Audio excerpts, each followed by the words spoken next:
Welcome to In Her Voice, a podcast created for women who listen to and live by their deepest wisdom, their inner voice. This was made for you, the woman who feels pulled to more, to lead, to create, to dream, and to be a world changer. My name is Kelly Covert, and I am an inner voice coach. Join me here each week as we explore what it means to reach for your inspired potential, all while honoring your worthiness each and every day. Hello, everyone. This is Kelly, and you are listening to In Her Voice. Thank you so much for being here with me today. Funny story, this was supposed to have come out yesterday on Tuesday. Today is Wednesday, and it just, all of the things conspired against me, and I was not able to get it out. And so I'm here this morning before having my coffee recording this so I can get it out. And that is how much I love you.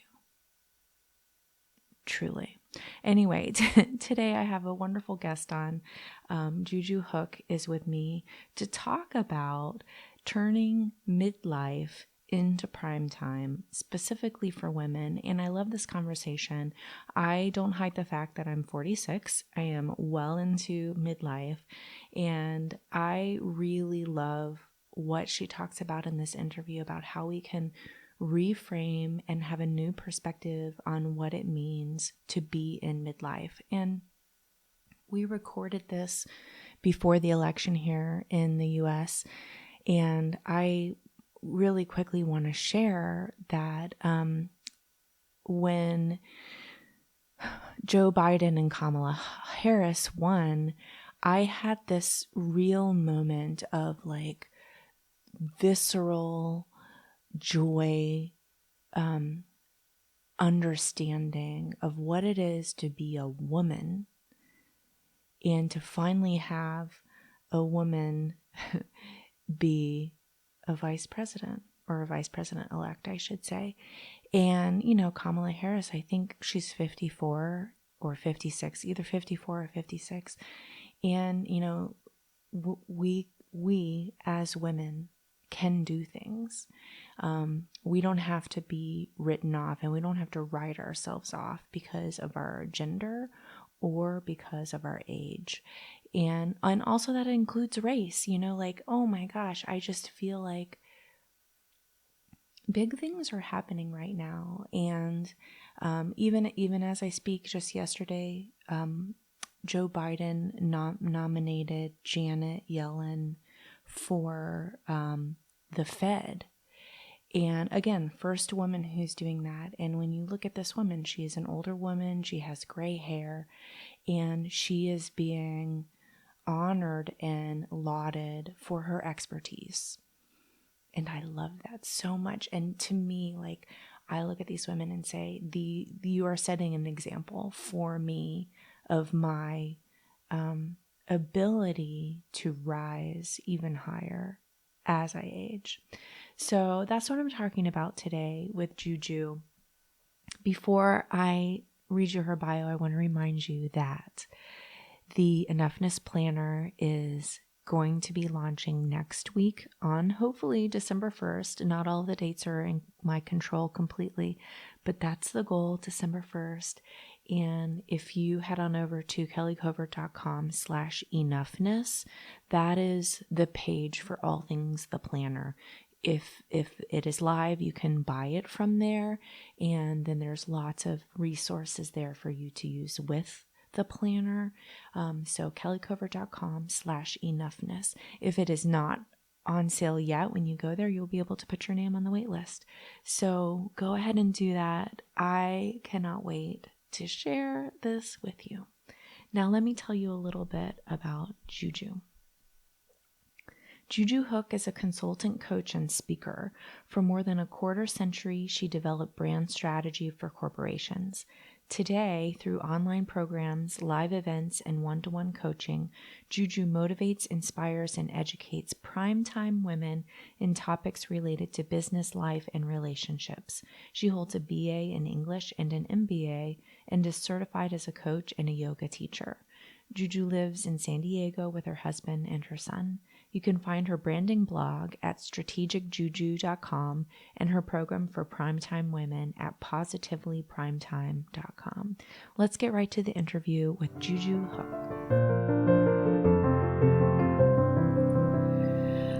Well, Juju Hook, welcome to In Her Voice. How are you today? Thank you so much. I'm delighted to be here. I'm feeling great. Excellent. Well, I am so stoked to have this conversation with you. We're talking today about turning your midlife into your prime time.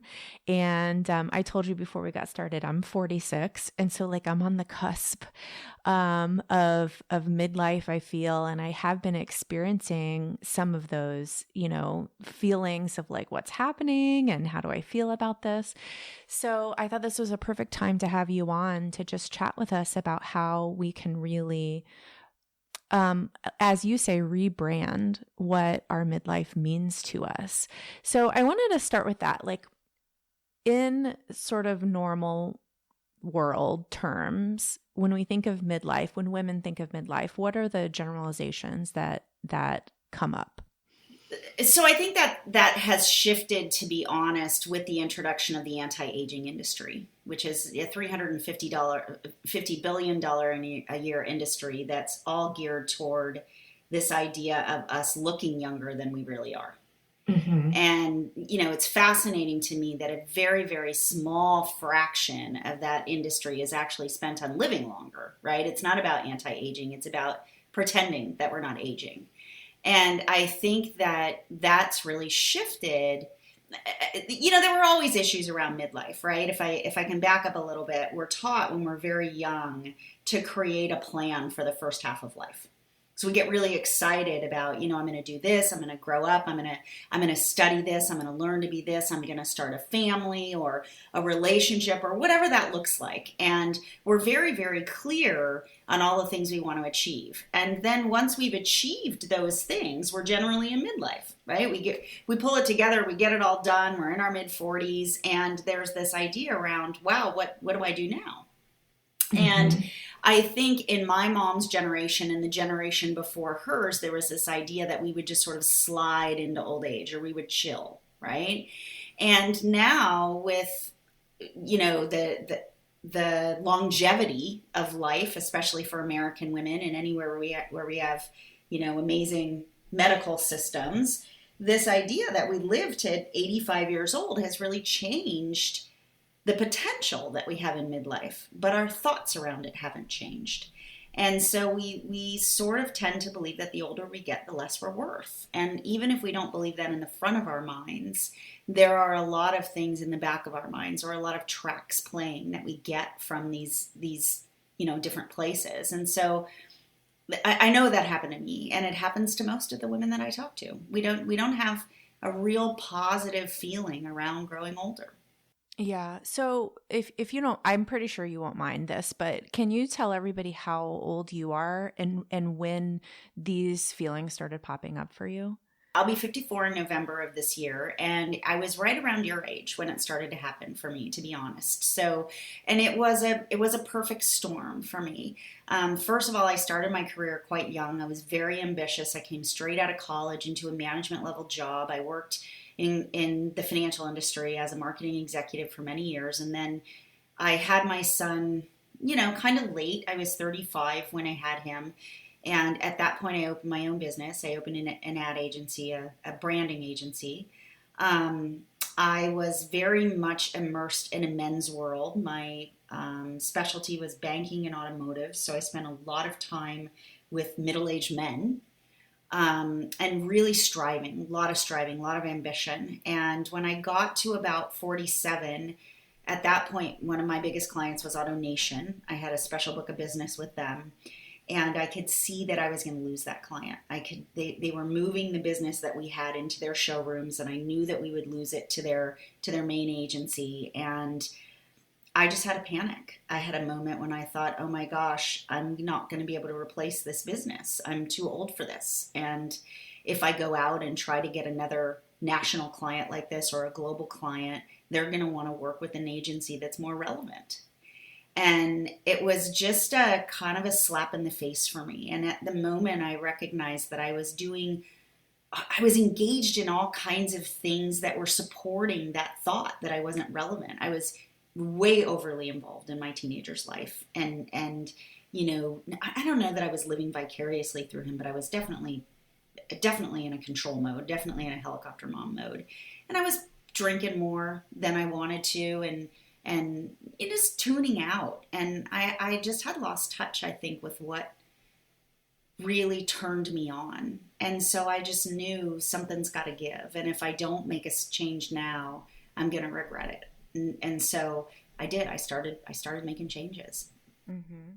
So one thing that really popped out to me in that story, and I'm sure that so many people can just relate to that, right? Was you said, I had lost touch with what really turned me on. And I think that is something that I see over and over again with my clients, with my friends. If I ask someone, what do you really want? It's like you don't know anymore.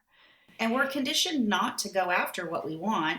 It's so interesting, this idea of your voice, your inner voice, right? Because as women, sometimes we're even conditioned to believe that what we want is irresponsible, or that that's the easy way out, or the cowardly way out, or that if we would just go against what we want and tough it out, that we could succeed in a different way. And I talk to women all the time about what I meet women who tell me after they've had a divorce that they don't even know what they like to eat anymore because they spent so much time feeding other people or eating what they think is the right thing for their body type or the weight they're trying to maintain. They can't even tell you what kind of food they like. Yeah. Yeah. Well, and that just goes into the whole aspect of like the expectation that a woman is supposed to look the same when she's 50 as she did when she's 30 or 25 in order to be desirable. Yeah, or the idea that there is a normative definition of desirable, or a normative definition of attractive. One of the things that I teach in branding is this idea that attraction is singular, right? I'm attracted to a person, they're attracted back to me. And we come to understand that attraction is normative, that there are attractive people and there are unattractive people. And this is just simply untrue. And everybody's born with an essence, and we have this kind of concentrated center, concentrated flavor, like a bottle of perfume or a bottle of wine or a bag of coffee beans, right? And it's full of, top notes and under notes and different kinds of flavors and scents. And people are attracted to different essences. And if we lean into our essence and we really show people completely what that is, then the attraction works. But if we cover it up or we try to hide it or we try to normalize it in some way, then nobody gets a chance to be attracted to us on a real level. And this is something that we're not taught as women. And there's so much benefit in having this lesson. Like, it's the number one lesson I've tried to teach my teenager is it's so much better to stand out than it is to fit in. Because if you stand out based on who you are, not based on what you try to do, but if you stand out, people have a chance to pick you. If you don't, nobody has a chance to see who you are. Mm-hmm. Oh, I love that so much.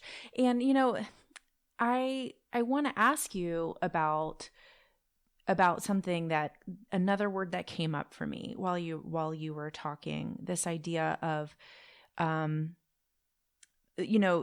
that we're not taught to plan for the second half of our life. And, the word that came up, I think, is an interesting word for me, and that is hustle. Because I think that there's this sort of like undertone of hustle, hustle, hustle. And I do feel in myself that the older I get, the less I want to do that. But that doesn't mean that I don't want to do things. And it doesn't mean that I don't want to create things or do new things. So how do we redefine what it actually means once we know what we want, to go after what we want. So this is one of the gifts of midlife that women miss out on. And that is that when we're younger, we have to hustle more because we are creating opportunity, but we're also developing mastery. So I'm essentially learning as I go, right? So my mastery is in marketing and in branding.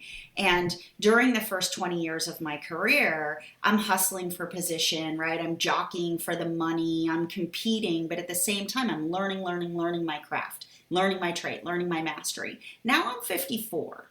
I'm a master at this. I've had 25 years, 30 years in this, right?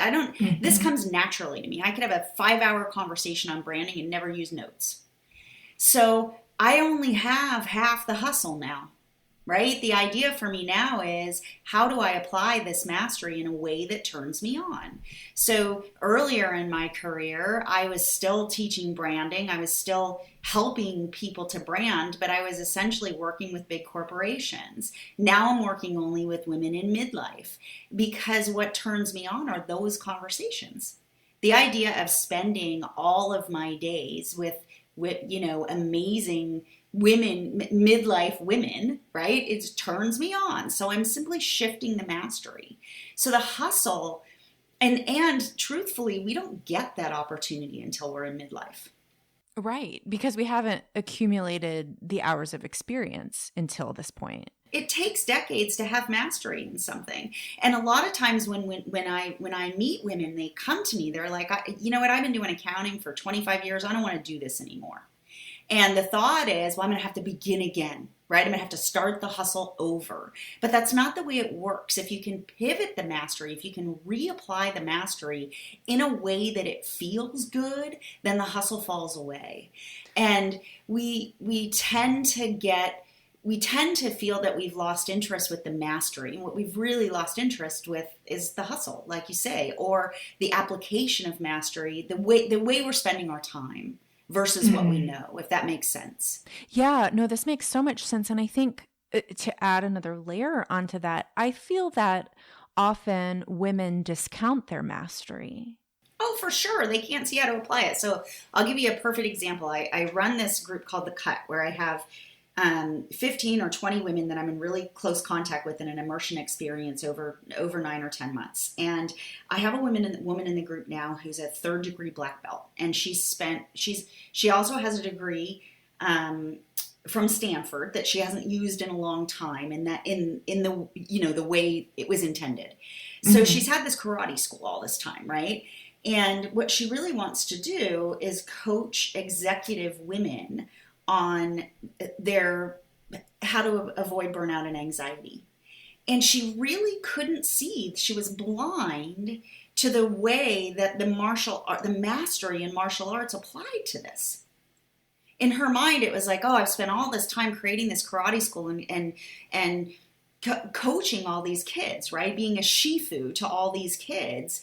And now I want to do something new, and I'm going to have to start over from scratch. And it was so evident to me that being a 3rd degree black belt and teaching women how to master their own energy is the same thing as teaching martial arts, right? But she couldn't see it. She was lost in it. And I think that's so often what happens is we know what we don't want, right? It's like, I want to get rid of this. I want to get this out of my life. I'm done with this. And we can't really see how it applies in a new way, how it's the mastery that gives you the new life. It's a mastery that gives you, that allows you to step into primetime, right? Primetime's the 8 to 11 time slot. This is it. These are the best shows, right? This is where everybody shows up for. And we're not ready to be in primetime until we're masters. Yeah. Oh, this is so good. Okay, so let's dive in. How do we begin to understand how, like, the opportunities we have to redirect our mastery at this point of life? I hope that we can all take a step back first and just say, I am a master, at so many things, but how do we now begin to, as you say, see the potential of that mastery? So I like the idea that it's driven by desire rather than potential. We don't always see our own potential, and sometimes potential stresses us out. Like, I I don't know a agree. woman who doesn't feel like I can, so I must. Right? And this is another thing that gets us really stuck. It's like, well, I can make a lot of money being an attorney because I've done that forever. So I need to keep doing that. Otherwise, it would be irresponsible. So I don't really focus as much on potential as I do on desire. And I like to desire to be driven by a feeling. And so oftentimes I'll ask women, if you were imagining your career going forward, or if you're imagining your business going forward or your life going forward, the way to start is a perfect day. Like, what does a perfect day look like? Where are you waking up? Who are you waking up with? And what are you doing during breakfast, lunch, and dinner? And how are you actually spending your time? And when we know how we want to spend our time and what a perfect day looks like, then we can apply the mastery to get that. The other thing is that I really direct women back toward essence and toward their essence of influence. One of the things that happens as we shift our mastery is we have to show up in new ways. And women are like, I don't know if I want to create an online presence, or I don't know if I can build a business, or I don't know if I can go out and get this job, or I want to write a book, but I don't know if I can find the publisher. And so we have a natural essence of influence that allows us to be strong, to be powerful in different ways. And when we dig into that, right, what are my gifts? What are the things I was born with? What's my natural temperament? Where do I feel, unstoppable? And we lean into those things instead of trying to be the things that we're not, then we can pivot. Does that make sense? Oh, so much sense. I mean, what I really hear you saying in my words are you got to listen to your inner voice. And you got to do the self-reflection in order to get to that point. Both of these exercises, right? The perfect day exercise and the essence of our influence exercise. So let's go back to the perfect day, because I like to do this exercise myself periodically. And I feel that there might be some people who are listening and say, well, yeah, like this would be great if I could live my life like this, but I have to pay the bills and I have to take care of my kids and I have to take care of my parents, or there's all of these responsibilities that get layered into the reasons why we're not allowed, or we don't give ourselves permission to even feel the possibility of having a perfect day. So how do you get past that? So first of all, I want to talk for a second about manifestation, because a lot of people talk about manifesting things, and I'm going to be totally honest about this. I think manifestation means you just work really hard and get what you want, right? Like, I have never had a $20,000 check show up in my mailbox that I didn't go out and get. But work really hard is we define it as misery. Right? Work really hard in our minds means suffer. I have to suffer to get this. And you don't have to do that. But if we want to manifest something, we have to see it first. And you have to see it in specifics.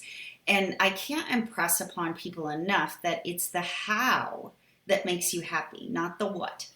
So if I have a job I'm making things up now, okay? But if I have a job where I'm a nurse and I'm showing up every day in a certain way and seeing certain kinds of patients and I feel miserable, I can shift the how. So I'll give you an example. Last year I had sinus surgery, and I didn't know that I needed the sinus surgery at first. I was having trouble with my ear and balance issues, and I went in to see this doctor, and he was like, oh my God, your whole head is full of fluid, right? And I had all kinds of symptoms related to it that I didn't recognize what they were for a long period of time. So I had this sinus surgery, and I woke up from the surgery and I could breathe in an entirely new way. I didn't even realize how bad my normal had gotten. And there was a male nurse there. He was totally delightful. And I said, oh my God, I can breathe. Like, this is amazing. And he started to laugh and he said, I used to be an orthopedic nurse. And everyone who woke up from surgery was in a tremendous amount of pain. And so my whole day was spent with all these people who are really agonizing. And now everyone who wakes up is like, oh my God, this is a miracle. I feel amazing. And so he had taken his mastery and just shifted it. His entire daily experience was different. His whole experience of life was different because of the way he was encountering things. So when you do the perfect day exercise, it's not about how do I throw away everything I know and be irresponsible? Like if your perfect day is I'm just going to sit on the beach all day, it might not work. But what I find for women is that's not what they choose. When you ask them to visualize their perfect day, what they tell you is that they're in their zone of genius. Right? It's these are the people I'm with. This is what I'm doing. These are the activities that I have. You know, I have women tell me that I'm in a lab. I'm doing scientific stuff, or I'm in front of a group of people on a stage, or I'm writing something, or I'm being interviewed on TV. You know, things that they would never allow themselves to feel otherwise. And then the idea is if I can see that very clearly, how do I go out and get it? But if I don't allow myself to even imagine it, I'm never going to experience it.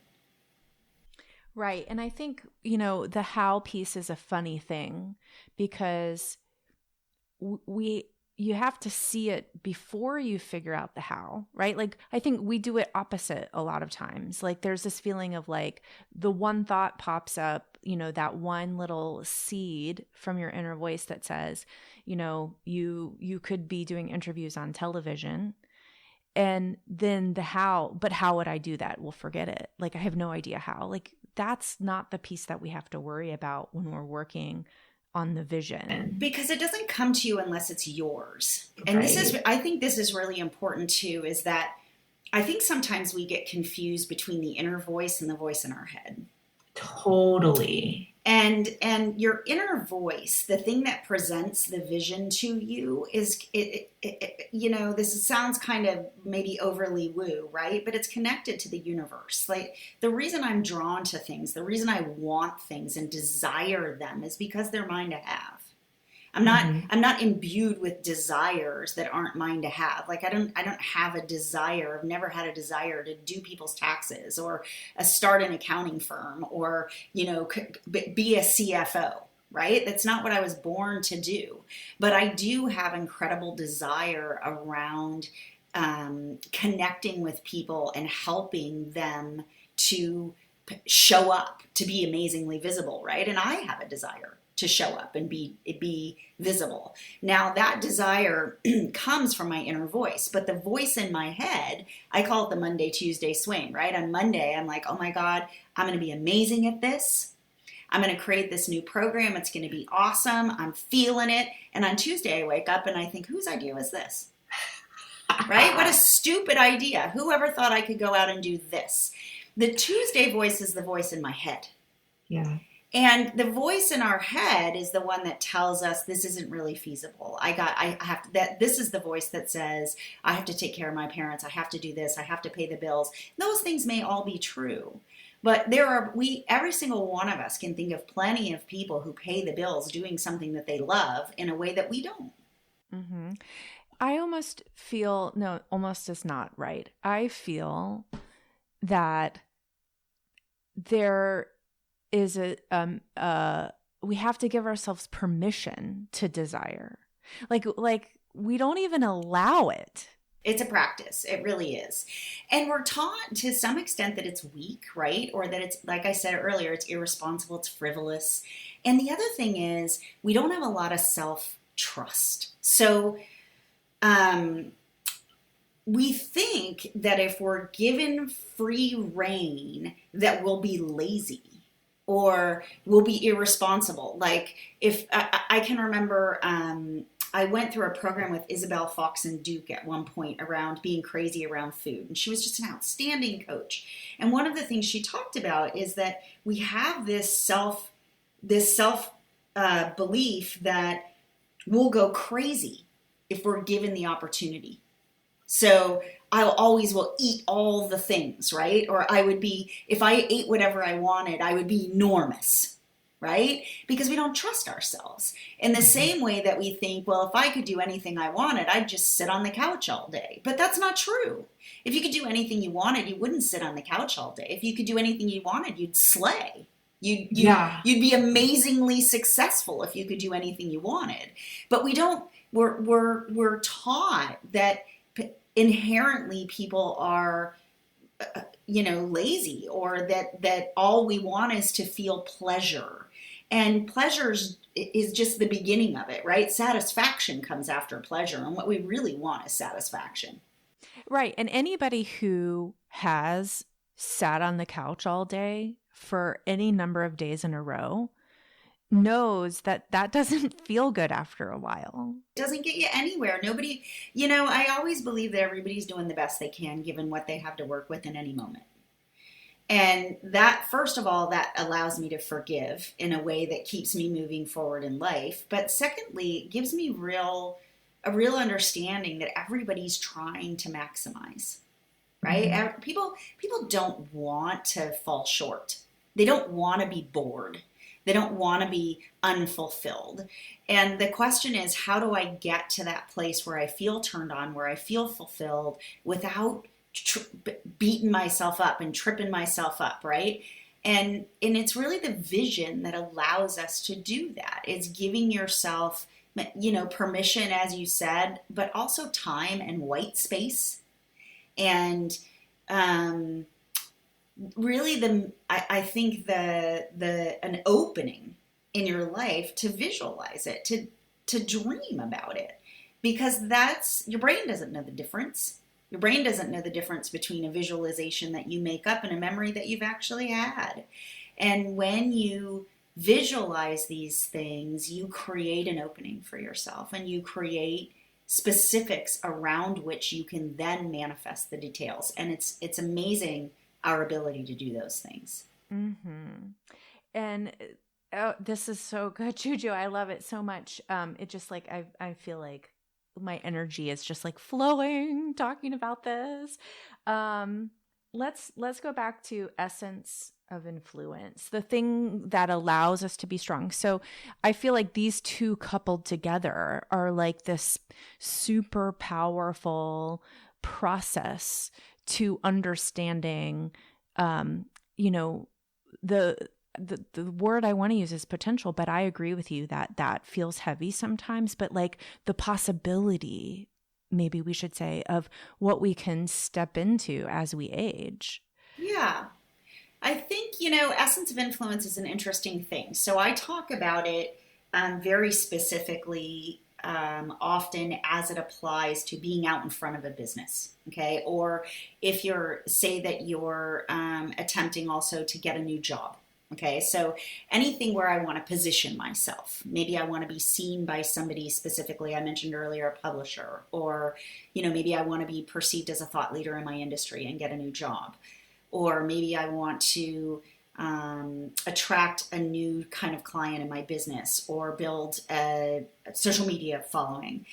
There are ways that we naturally show up. So, for example, I have a client her degree is in neuropsychology, and she coaches high performers in the aerospace industry how to develop high performing teams. And she's really reluctant to show herself online. It's not comfortable for her. And so because of that, the scope of her business, or the scale of her business, is always limited, because her pipeline's always limited, right? She doesn't have this level of influence that she wants. And she also wants to write a book. Mm-hmm. So what happens is she inconsistently shows up because of that Monday, Tuesday swing. So there's this desire to teach her mastery to the world. And then the next day, this shutdown of, what if somebody's already said it better? Or what if I'm judged by the other thought leaders in my industry? And so she's constantly in this Monday, Tuesday swing, and she can't be consistent.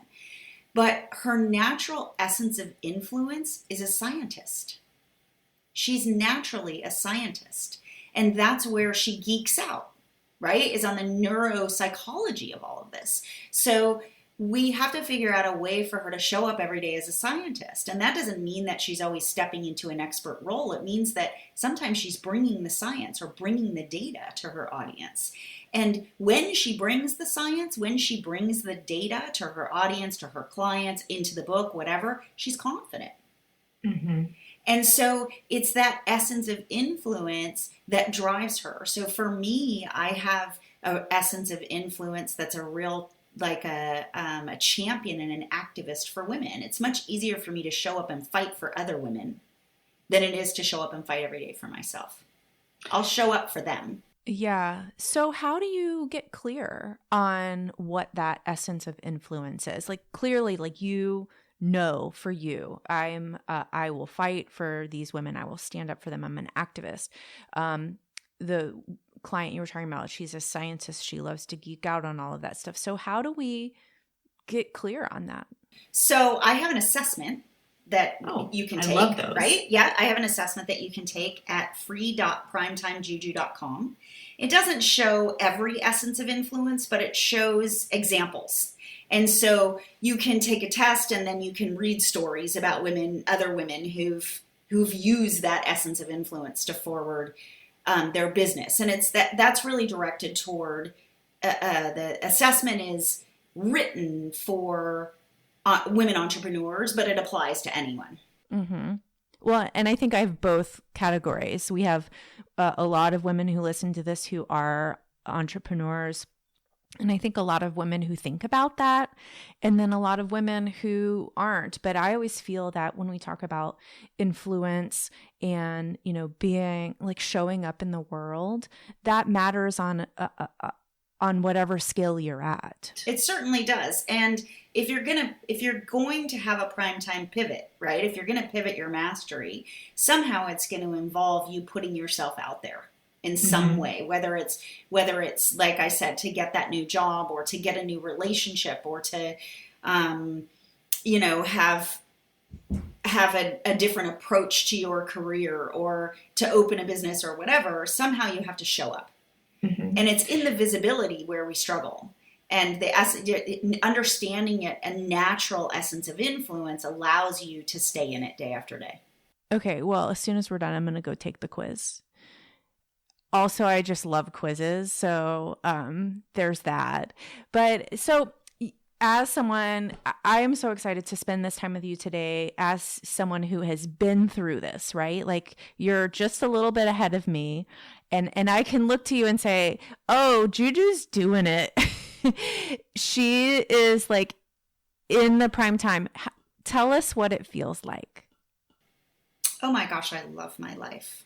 I really do. I first of all, I feel lucky, which is an interesting feeling because I created it, right? But I feel lucky that I figured that out.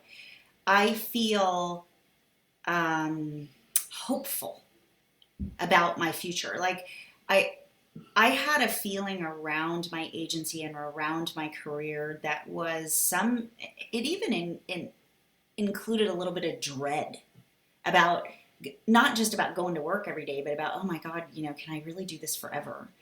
Now I feel like my career is never ending. I can really easily imagine standing on a stage in front of a room full of women when I'm 70. And I'm excited about that. Mm-hmm. I think I'm much more curious now. And that's something that I've learned in Primetime, is that I can be specific about the results that I want, but curious about how they'll show up. So as I'm designing programs and as I'm creating things moving forward, I'm a lot more open to, I don't really know what it's going to take to get this, but I know that I want it, so I'm just going to start trying things. And so in that way, it feels very elastic and very resilient, right? I'm not judging everything on pass-fail. I'm much more committed to the experience. And that's just freeing, and it's just much more enjoyable. Everything feels much more enjoyable. And back to your earlier question about hustle, yeah, I feel much less like I'm hustling and much more like I'm in flow.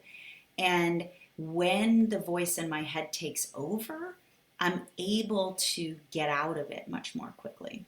Mm-hmm. Well, and that's the beauty of experience too. That only comes with age. And it's the beauty of being driven by desire rather than being driven by compulsion or being driven by the need to compete or the need to achieve. If essentially what I'm spending my everyday doing is reaching that perfect day or fulfilling my desire, then I don't have to compete with anybody else to do that. And I can't get it right or wrong. It's just a question of how do I get closer to this? Yeah. All right. So I hope everyone listened to those things, because I'm going to, in case you guys didn't, I've got it for you. If you want to feel lucky, hopeful, excited, curious, enjoying your life, as you come into your prime time, the midlife years, connect with your essence of influence, understand what your desires are, and really give yourself permission and allow yourself to want that and to be okay with it. Oh, Juju, this is so good. How can people connect with you and learn more about what you have going on and connect with you on social media? So I'm on all the platforms as Juju Hook. My essence of influence is long form writing. So I'm going to be honest about the fact that I don't really slay Instagram. I know people love it, but I'm not a picture girl. I'm a word girl. So you can find me on Facebook. I have a blog. I actually have my website, jujuhook.com, has a blog about midlife. And then I have a second website at strategicjuju.com that teaches straight up branding. And I'm not as active on that blog, but there's a lot of good foundational stuff there. I have a group called The Cut that I run every year. It fills at the end of January, beginning of February. It's a blast. It's a 9-month immersion experience around all of these things we've talked about. And I have a group online called the Primetime Posse in Facebook. It's about 1,000 women right now in midlife.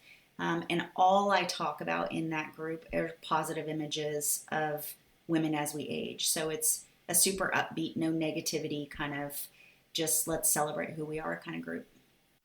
I love it. I love it so much. So let us know, what is your inner voice saying to you these days?